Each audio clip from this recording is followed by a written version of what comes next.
सभी साथियों को जय भीम, जय संविधान, जय भारत।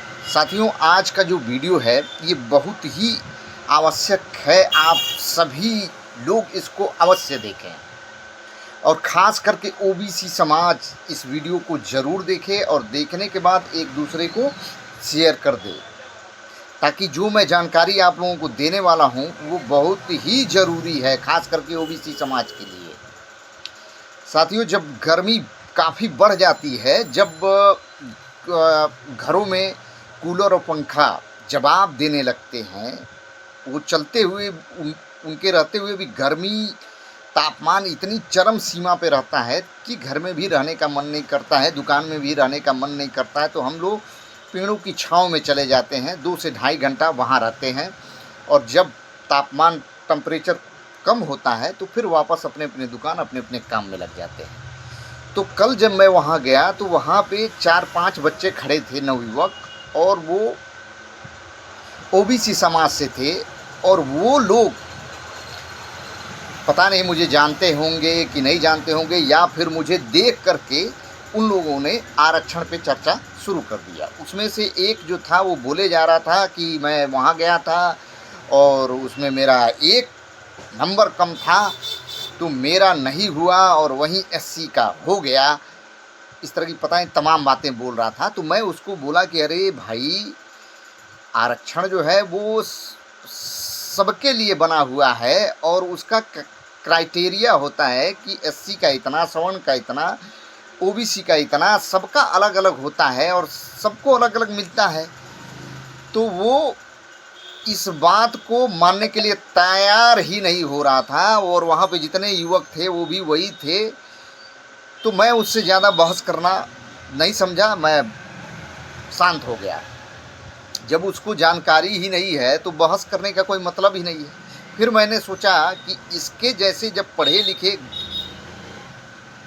लोग जब चुतियापा की बात कर सकते हैं, उसको जानकारी ही नहीं है, तो अनपढ़ों का क्या हाल होता होगा। तो उस पर मैंने ये वीडियो बनाया है और आपको एक वीडियो दिखा रहा हूँ, उसको ध्यान से देखिए और पिछड़े समाज के लोगों को, यानी कि ओबीसी समाज के लोगों को शेयर कर दीजिए ताकि उनको भी जानकारी हो जाए। सभी साथियों को जय भीम, जय संविधान।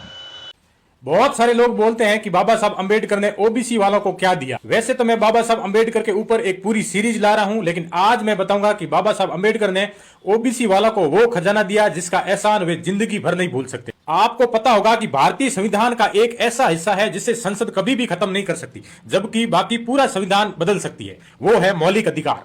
तो हुआ यूं कि बाबा साहब अंबेडकर ने संविधान लिखते समय मौलिक अधिकारों में आर्टिकल 16(4) में ओबीसी कैटेगरी के लिए एक शब्द जोड़ दिया, बैकवर्ड क्लास। इस शब्द को लेकर संविधान सभा ने विरोध कर दिया। संविधान सभा का कहना था कि ओबीसी को बाकी लोगों के साथ ही रखना है, उनको अलग क्लास नहीं बनाना है। 30 नवंबर 1948 को इस बैकवर्ड क्लास को लेकर संविधान सभा में भारी बहस हुई और बाबा साहब अंबेडकर इस बहस में जीत गए। संविधान सभा में बाबा साहब ने अपना तर्क रखा कि समाज में एक वर्ग ऐसा भी है जो दलितों की तरह अछूत तो नहीं है, लेकिन अभी भी शिक्षा और सामाजिक स्तर पर पिछड़ा हुआ है, तो उनके लिए भी सरकारी नौकरियों में आरक्षण की व्यवस्था की जाए। और इस बहस के बाद आर्टिकल 16(4) को ज्यों का त्यों रख लिया। लेकिन 1951 में सुप्रीम कोर्ट ने सरकारी कॉलेजों में जातिगत आरक्षण को खारिज कर दिया।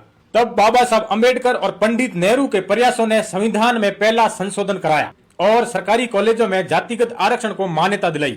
अब तक बाबा साहब अंबेडकर समझ चुके थे कि इस आरक्षण को लेकर भविष्य में भी समस्या हो सकती, इसलिए उन्होंने बताया कि एक ओबीसी आयोग का गठन करना पड़ेगा जो ओबीसी के हकों के लिए आवाज उठाएगा। तो उन्होंने 1951 में संसद में ओबीसी आयोग के गठन तथा ओबीसी जनगणना के लिए आवाज उठाई, लेकिन संसद के बाकी नेता पक्ष में नहीं थे। इस बात से दुखी होकर बाबा साहब अंबेडकर ने 27 सितंबर 1951 को देश के कानून मंत्री के पद से इस्तीफा दे दिया और अपने इस्तीफे में लिखा कि सरकार का ओबीसी वर्ग तथा महिलाओं के प्रति नजरिया अच्छा नहीं है, इस बात से वे दुखी हैं। बाद में 1953 में इसी कानून के आधार पर देश का पहला पिछड़ा वर्ग आयोग बना काका कालेलकर। सन 1979 में देश का दूसरा पिछड़ा वर्ग आयोग बना मंडल कमीशन।